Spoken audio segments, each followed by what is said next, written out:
What's up, you guys? It's your boy On My Way here on the On My Way podcast, and I got a special guest with me today. It's your official host, ThatGuyBRob. What's up? What's up, B-Rob? What's good, man? How you doing? Man, I'm doing pretty good, bro. Out here in Atlanta, living that life now. On my own personal journey, and That life. that There you life. go. You feel me? So, There you go. My life. Yeah. so I don't know you what since what? Let's see, 2012. 2012, 2012. going on to be honest, 6 years now, about to be 7 years, and Say about to be 7 years. I'll say one of the things that I noticed right out of the blue is I ain't gonna lie, for me, because I came in 2012 in the fall part of college, so I didn't see you Mhm. come, I didn't see you over the summer and how your impact Mhm. with the dudes and people who grew came to know. So my Mhm. thing is, like, out of all the things you've learned, right? How did you get to hosting? Like, what was that path to get to? Oh, I want to be a host. Like, who did you see and who did you like look at and was like, that's what I want to do? Because I'm not gonna lie, man. I'm scared. I'm scared as heck. To be on in front of people and talking. Like, Yeah. like that's my biggest fear. Like, I stuttered during graduation in high school, bro, on stage in front of everybody. In Mhm. front of everybody. It's like probably the worst thing you can ever do. And I did it. And I did it for a good 20 seconds. And it was on camera. So, like, how did you, like, what made you get to that point? Honestly, it's it's funny that whole startup because it can go as far back to first off. I don't think me or anyone who's known me since like elementary or middle school days would have imagined me being this camera on screen personality type of figure. I was very shy growing up and also mute. Like I was not the talkative, that I wasn't the public speaker. Like I was shy as hell. And then going through high school and almost joining the Marine Corps and then decided not to and then ending up at UWF and I got to UWF, I had these aspirations of being a heart surgeon and then also being a businessman, but because of my dislike for science and math alike, I ended up steering towards communication. And I think the influence from there was definitely I was big into YouTube at the time when people like Spoken Reasons was on there, and Spoken Reasons is probably going to have to be one of my very first influences that made me want to become a personality, and then expand it further. Terrence J, of course, it really kind of got into my head and was like, you know what, I can do this. I think I like this, and I started hosting events on campus at school, and hosting different campus events and open mic nights, and I realized that I had a natural pull to make people laugh, make people have a good time. Like I had this little corniness to me that was kind of cool that people kind of gravitated towards. Like I was good at it, and so from that point forth, I just let the ball roll, and I became who everyone knows me as today, and that's that guy B-Rob. Okay. So, what was it like your first time on stage? Like, that very first moment you're like, okay, this is my debut. hmm I was nervous. I think my very first gig that I remember, I actually remember the attire. I had on a black vest with black slacks and a light blue shirt and like this light blue like striped tie or whatever. And I took it very serious. I didn't know what to do, what to say, how to act, but I went up there. And I know earlier you mentioned, you had stuttering problems and speech problems, but I think that's something that I also struggle with. Even to today, I still have these issues.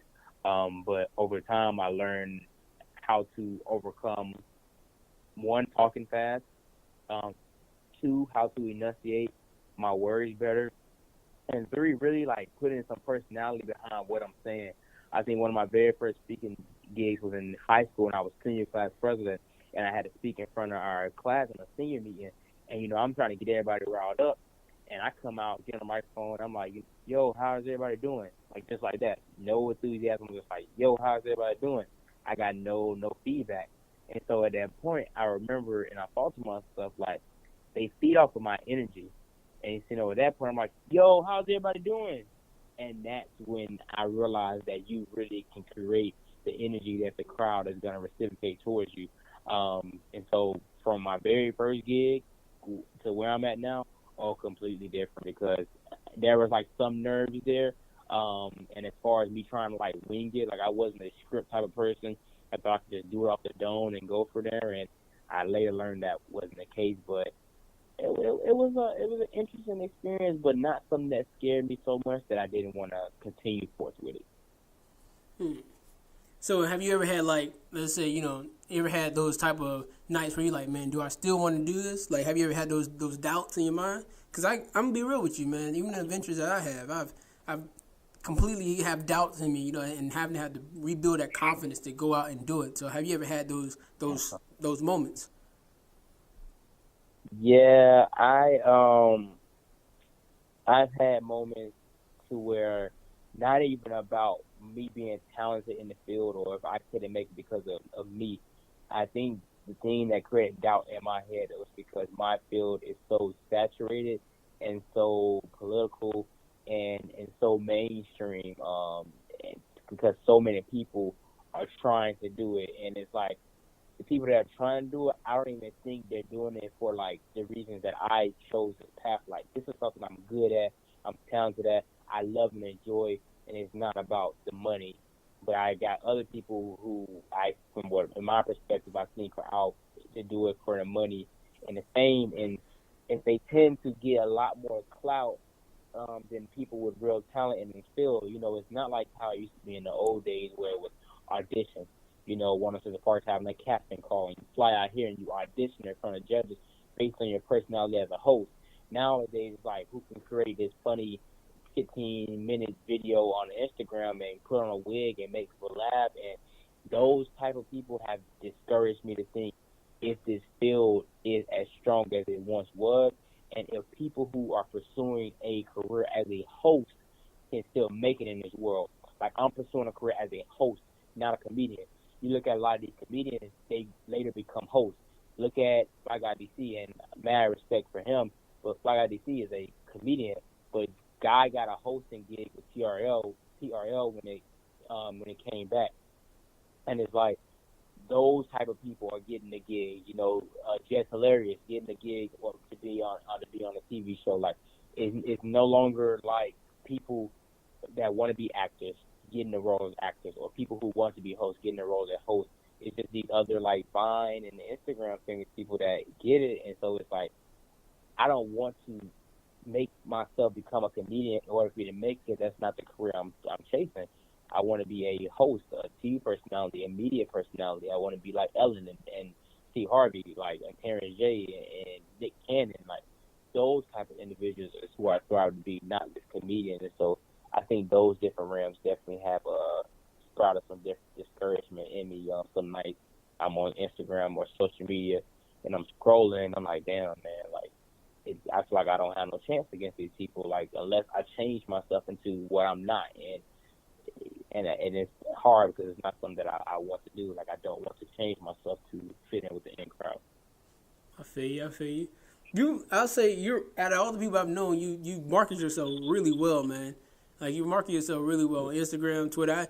Hey, look, I ain't gonna lie, man. I almost reached out to you. Was like, dude, like, how the heck do you do this? Like, I'm gonna be real. I rock the Android, so that might be one of my pitfalls on marketing. But is there like you went to the Revolt conference, right? Yeah, How was I that did. experience, man? Because I hear you talk about you went to Revolt, you went to the BT, like the BT what experience. Like how was those experiences? Like how did they help build onto your repertoire, your toolbox? How did that add to your toolbox? They felt normal. They felt good to be in that crowd. The biggest thing I took away from the Revolt Music Conference back in 2016 was that we don't need them. We need each other. A lot of us in this field, in this industry, in this field, we're so focused on reaching out to the Diddy's, the Khaled's, the Terrence J's, the Jay Z's, the Beyonce's, the Nick Cannons, the Oprah's, Tyler Perry's, and they're not necessarily who we need in order to be successful. All of them have like created their network and like they prosper together, if that makes sense. It's like what's important for myself and other people in this field that are around the same age and time period as me. It's important for us to pull from each other and for us to ultimately like thrive like together. Um, we have to like lean on each other and support each other and push each other to our respective limits. And when we lose sight on that by being either too competitive towards each other and not understanding each other, supporting each other, like we're only hurting each other in the long run. So that's definitely something like Callie said it himself, like y'all reaching out to us and hitting us up and et cetera, but like y'all are the new generation, like y'all should be focused on building each other up and supporting each other and spamming each other's music and helping, because you got people who want to be managers at A&R, and you have people who want to be artists, and you got people who want their own labels, and then you have people that want to be hosts. You got all the jobs for an industry and a career right there. Like, but everybody wants to do them by themselves, right? Everybody want to do it by themselves. Okay, I feel you. Right. So you got everybody. So by us working together, we're giving everybody the experience and exposure that they need by allowing them to do their respective jobs without us having to worry about, okay, I need a host, let me hire Terry J to host. Well, you got B-Rob. Or, dang, I need an A&R. Instead of me trying to get Jay-Z or Diddy to let me get Trey. Like, he's trying to be an A&R. Why can't I let him practice in his field to become the person he wants to be? I feel you. I'll say that's like the crab in the bucket mentality. And I don't think we have that, like, in the generation that we have now. I don't think we have that crab in the bucket mentality. We have that I'm going to do it my own way. I'm going to do it by myself mentality. Mm-hmm. I'm going to get out and then I'm going to turn back and help you. But right now I'm doing something by myself. I got to figure it out myself so I can get to it instead of asking those questions and reaching out to to help each other out. I'm not as black men and in general, we kind of are very, we keep to ourselves. We keep a lot of stuff in. We keep to ourselves. We want to expose too much of ourselves. And I think that's probably one of the things that slows us down from getting to where we need to get to, So when you, like... Yeah, and I think it has a lot to do with discouragement, too, because, like, everybody's on different timelines. So, like, one of the things that I know I've ran with different teams, and everybody's commitment and seriousness about what they say they want to do is at different times. So, say if I came to you for now, and I'm like, yo, I want to do this podcast together. And the time I come to you, you might be like, oh, yeah, let's get it running. But then I could be on one side, I'm like trying to gun-hole push it every day. I'm trying to do something about it. And then you could be on the other side where you're like, oh, damn, like, he was for real. I didn't think I was really ready for this. Like, I got this going on and that going on. And I think that also kind of helps, like, kind of hurts, some factors with people, like, working together, because working with teams is not easy. Like, it'll make everything easy, but it's not easy when everybody's priorities are on different time schedules. And I think that has a lot to do with it as well. Is there, so in your time and your growth, has there been anybody that you kind of look back and was just like, I'm gonna bring you along with me, like I'm gonna help you out as well, like I'm on this journey, but I don't know what you're trying to do, but let me bring you along as well. Has there been anybody that you're kind of like, you just look at like, be like, I'm gonna be a mentor or a mentee to you, or a mentor. I'm gonna be a mentor to you, or I'm gonna help you out. Has there been anybody like that? I think I've worked out with several different people like that are, especially in college, that are trying to do different fields, whether it's like Trayvon, who's obviously trying to do photography, and, whether it's helping him get gigs, or even like people hit me up and they're like, hey, photographer, this and that. The first three people I always mention is Reggie, Bo, and Trayvon. Like, I give you options. I'm going to give you all three people, and you can pick from there. Like, you might like somebody's style better than the other. If I had like a direct mentee person that I try to like help out and work with, I don't think I would have like a true one person to say, because I think I've helped out so many different people in so many different realms. My biggest thing is trying to help out as many people as I can, because I don't know everything, but I think I know a lot that different people can feed off the energy of, because, some of those people I named within that field, of photography, or if they're trying to be hosts, or if they're trying to be actors, I think a lot of people have came to me to get advice because they've seen how I built my brand over the 5 years, and they see how serious I am or how well I market myself. And so I'm always willing to give feedback and knowledge that would help somebody become, good in their field. It doesn't have to necessarily be you wanting to be a host. I think I have a good amount of knowledge about branding. I think I have a good enough knowledge about professionalism and anything within the quote unquote industry that I'm able to like lend a helping hand. Okay. So one of the things that you are that haven't said, you're Sigma, Phi Beta Sigma, and how did that, because I'll be real with you, I came from Jacksonville, and so the fraternity stuff, I have family who are in fraternities, but I didn't know nothing about it until I got to college, and they kind of like expressed oh yeah, I'm in this, So like how was that for you, like, and helping you get to where you are now and getting further? Like, how has that brotherhood helped you develop and build those confidence to do the things that you do now? Honestly, man, I would be wrong if I said that my frat has not been hella supportive of me through a lot. Not even just my own chapter of Beta Beta Phi, like Oregon chapters all over, man.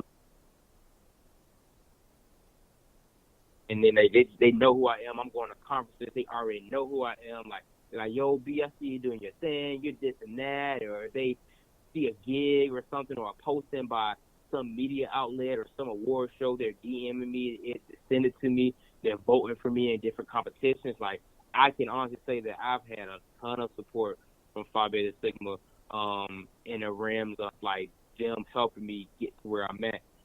Shockingly, I've had a ton of support from the D9. I have had so many Kappas, so many Qs, so many Alphas that have like looked out for me and loved me just the same and supported me just the same as Sigmas. Especially because of the fact that entertainment is ran by 1911. Qs and Kappas pretty much run anything entertainment. They're actors, they're hosts, they're radio personalities. They run it like. And it's no secret. Like, so a lot of my influences happen to be in this organization. One of my good bros, his name is Kofi. He's in California. He's an Alpha. Another one of my good bros, he's in LA. He's a Kappa. Just so many people that I've looked into, that I've been influenced by. Terrence J, Steve Harvey, Q's. Like, they're all a good benefit. And I think D9 as a whole is a beautiful thing that I'm thankful that I'm a part of, because we've been able to help each other out. And even on a smaller scale, you got my homie Fo, and we've helped each other out in different realms, different frats, But at the end of the day, I think we both need each other because we both in the entertainment industry are pursuing it in different ways, shapes, and forms. So what's the next step for B-Rob? Like, what's your next step that you're looking into right now? I know you just did your first event, hosting your first event in Tampa. Like, what is the next step? Right now, man, I'm moved to a new city after 25 years of living in Pensacola, and I'm trying to get myself established here. Not even within my career, just more so as a man. Getting my home, getting my car situated, getting my bills situated, getting my job that I'm working at now, working with kids, getting that situated, and then ultimately focusing on building that life, my life, to be what I strongly know it can be. And I had aspirations of starting that life, my life, rather soon, but different factors kind of helped push me back, and I got sidetracked and trying to do multiple things at once. And it's like, let me get myself settled first, and then I can roll out the carpet of that life, my life, to be what I envision it to be. I mean, I've been working on this show for 5 years, and I've had trial and error. I've tried different formats, different ways to do it, different questions, different answers, different guests, and I think I finally have it. And I think once I can make that blossom, I think that'll be my ticket to where I need to be at. I just want to continue to learn, man. I really want and hope I could find a mentor in the industry, somebody that can critique me. So, I think that's one thing I lack that I really want is like a mentor that's established in the industry and that can tell me like, yo, B, you shouldn't talk like that, or you shouldn't dress like that, or you shouldn't post this on Instagram, or because I don't really know. I have never known for all 5 years I've done it, like right way and the wrong way. I've kind of just been feeling my way around because it's hard. Like, it's not too many hosts, like I said, like that are out there. And now what I got to lean on. Jay Dukes is somebody I work well with, and he's giving me feedback here and there since I met him, and I stay in good contact with him. But I really want to learn, bro. Like, I'm not even ready to be on TV. I know I'm not. I really want to have the opportunity to learn and network and grow into the host that I know I can be. Like, I want to do the old-fashioned way, like intern and work for free, and then when my opportunity pops, I'm ready for it, and I can take the reins, and I can go from there and shine like a star. Okay, hey, that's the true route that you know that I think that most kind of like forget. Everybody's trying to jump for the money so quickly, but nobody knows man. Nobody knows that what's the true process of doing it. You know, what's the best way to get to where you need to get to, and everybody's like, hey, look, you pay me this, I'll do this for you, but are you gonna provide the quality that's needed to get you that same, you know, to get you another gig, you know? Are you going to provide the same exact excitement to get you the next, you know? Because I've always viewed this, it's not about what you're doing now, it's about the next opportunity, you know? And if you don't do it, if you don't do what you need to do on the opportunity that you do have, that next opportunity will never come. And I see that you've done the grind, you put in the work, you put in the grind, and you know, what if you could tell your, you know, because you, like you say, you got kids, you know, kids at work. Now you say you got, you know, real kids. Whew. Don't do that now. Don't do that. Not yet. Not yet. Everybody have enough kids for me and them and you. Exactly. Look, I'll be real with you, man. I'm cool to be the godfather. I can be that. I can't be the. Exactly. I can't be the father. But if you could, like, what would you tell your kids? You know, what would you tell those kids who you help out at your job? Like, what would you, you know, sit down and say something to them? Or whether, let's say, young B-Rob, you know, back in 5th or 6th grade when dreams are starting just to come out, you know, what would you tell them? I would tell them, and what I do tell them is doing right in life, and I say that because I think I live with a lot of regret. Doing right in life the first time can open up so many doors and opportunities for you in life. I feel like we are deserving and can have anything we want if we just follow the process and really do things the right way. Really find out who you are and to really sit down and make decisions and like really make smart decisions, because I would have did things a whole lot different and made sure that something was what I wanted to do before I actually did it. You know, I probably would have went to an HBCU a long time ago if I had sat there and took the thought process of, I want to be a host and I need to be in this area because it gives me these type of connections. I didn't think about these things, man, until I was a junior, senior, and at that time it's too late, because it's like if I transfer, I run into the risk of my credits not transferring and I got to start over here, and I just wasn't with it. I really just would have paid close attention to, like, my future and didn't think so much in the moment. Like, it's good to live in a moment, but at the same time, you need to have some plan of what the future is going to be like. I think I just would have made smarter decisions and really utilized some of my network connections and seriousness within my field to give me certain opportunities. You know, I didn't think about internships until after I was about to graduate, and most internships, they want people in college. Once you graduate, bro, they're not trying to give you no internship. And nowadays, it's all about experience.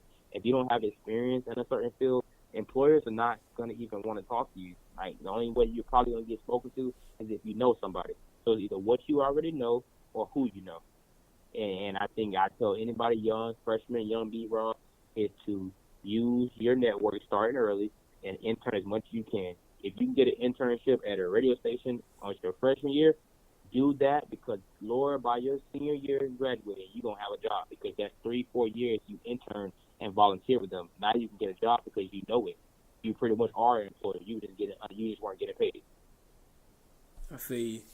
Well, thank you for picking up the phone and agreeing to do this interview, man. I know a lot of people who are going to listen to this interview are gonna sit back and just think like, all right, there's a lot of stuff I still got to do. There's a lot of things that, you know, other people are trying to do the same thing. They're thinking about, you know, what dreams do I have? How can I accomplish these dreams, and the different challenges that, you know, Brandon might have went through, B-Rob has gone through, they might be going through the same challenges and probably just like, okay, I'm not in the woods by myself. You know, there's somebody else in these woods with me trying to figure it out just like me. You know, and it kind of brings some type of clarity to the vision, the goal. You know, and so I thank you so much for coming on here and telling your story, man. And tell everybody where they can follow you at, man. Yeah, man. Before I do all that, my last thing I'm going to say this before I close out is do not be afraid to fail. Like I said, I've been building That Life My Life for 5 years, and I just finally got the key to make it a success. I think I do. I'm not sure until I try, but I think I do. And like I said, I've tried different formats. A lot of people, I think, think they're going to have it off rip. They're not. You with your podcast, you're going to learn kinks and things that you may not like. You're going to change until it ends up being what you want to be. My best friend Miles, or Miles Mondays, I'm pretty sure it's kinks he realized works and doesn't work, but he's going to eventually get it. My good friend Jessica, she's trying to be a dancer. Pretty sure she's learned there's dance styles that she doesn't know will work for her, won't work, and she's finally finding her own unique talent. You're going to go through trial and errors and bumps and obstacles until you really figure out the masterpiece that is meant for you. And that's all I got to say to close that. But everybody can follow your boy at ThatGuyBRob on Instagram, on Twitter, on YouTube, on Facebook, on Snapchat, any social media platform, even my Cash App. You can get me at ThatGuyBRob. It does not change. I promise you, if you got a certain site and you want to know if I have one, if you search ThatGuyBRob, I promise you, if I have that site, I will pop up. I don't have nothing. It's all the same. ThatGuyBRob. All right, bro. All right, so that's it for the On My Way podcast, for the first ever episode of On My Way podcast. And I'm thankful that your official host, ThatGuyBRob, was able to come on here and tell his story, man. And we out.